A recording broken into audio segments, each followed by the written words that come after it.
a JMac special to get the Timberwolves out of their 3-game losing streak as they get the 7-point win on the road against the Los Angeles Clippers, who are supposed to be very good this year, have an incredible roster and coach, and just seem a bit off. But nonetheless, a big win and one that the Timberwolves desperately needed. Hey, get your asshole out of the camera, cat. Jeez. You almost got flashed with some pussy, sorry. But Jaden McDaniels was the JMac that was really incredible in that game. I wore his shirt last game, so we're not gonna have it again. But you can take a good gander because my boy was special tonight going up against Kawhi Leonard. As I've said, he's really young Kawhi at this point, and he had outplayed Kawhi just about that entire game. Held him to a pretty inefficient night, which is genuinely rare for Kawhi. He's been on a great stretch. Jaden also picked up a bunch of solid rebounds, was our leading scorer tonight, had a great presence around the rim, and had some nice passes in that one too. The other JMac, the one that I usually refer to that as, Jordan McLaughlin,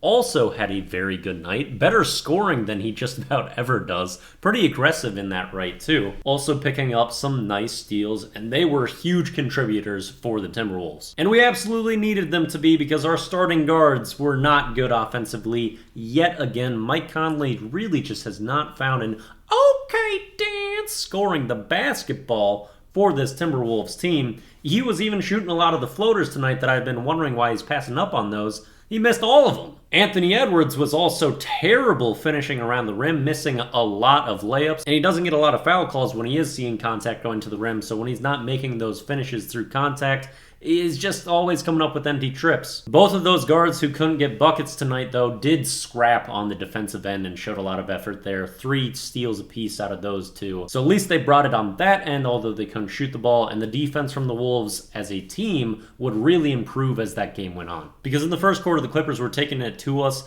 They were just getting so many buckets on off-ball cuts, which is something the Wolves rarely do, and seeing them get beat by that over and over was genuinely depressing. But the Wolves' paint dominance is what really took them over the top in that game. Have a great second quarter. Rudy Gobert comes alive in that one, has a good stretch of getting some buckets and finishes. Wasn't always productive tonight, but had some bright spots, although the free throw line was not one of them. 2 of 6 out of him for that, and the Timberwolves would have another night where they're between 50 and 60% shooting from the line. The Wolves would have a horrific night from the free throw line in general, shooting 52% from there, which is unacceptable, and it's becoming a trend. It's happened, I don't know, like 5 times in maybe our last 15, 20 games, I think, where we're shooting in between like 50 and 60%. It's ridiculous. Yeah, that was last game in video that I made that point. Luckily didn't bite us in the ass too hard tonight. Neither did our 19 turnovers because we would also force 25 from that Clippers squad. Also another game of Nickeil Alexander-Walker looking kind of play on that court. He shows a lot of great things in his game. A good shooter, although he didn't really display that a ton tonight. Very good on-ball defender, gets his hands on a lot of balls for deflections and steals, and has a lot of crafty passes that he comes up with too. Really like him. I'm pretty confused at how he's already been on so many teams in his young NBA career, but he seems great. Really like the offensive punch we got out of Naz Reid yet again tonight. He even got a LeBron tweet. He was balling so much, although he would also have 5 fouls in limited minutes, and that was where he really struggled tonight, was defending without fouling, which is something that he can never do. But hey man, he's still got handles, he's still got nice reverse dunks, and he can shoot the ball every now and then, so hey, love watching him, but he still's got weaknesses for sure. Another thing to touch on, another rough Kyle Anderson game, especially early on. He had a pretty decent fourth quarter, but his first stint, he was pretty terrible. Making some mistakes, getting in foul trouble early, which he does frequently, and he's been pretty off the last couple weeks after being a very steady, great contributor most of the season. Anthony Edwards, after the All-Star break, has had a really rough run too,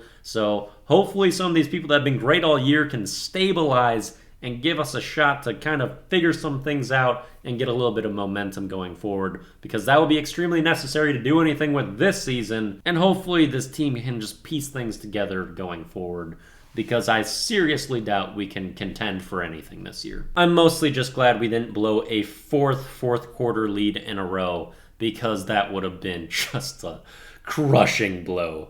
We avoided it. Well, let's see what we got next. Which is going to be Lakers in LA. No LeBron. I don't know D'Lo's status, but we'll be facing some former Timberwolves for sure. My boy Bando and Malik, I assume, are going to be in there. All right, on to the next.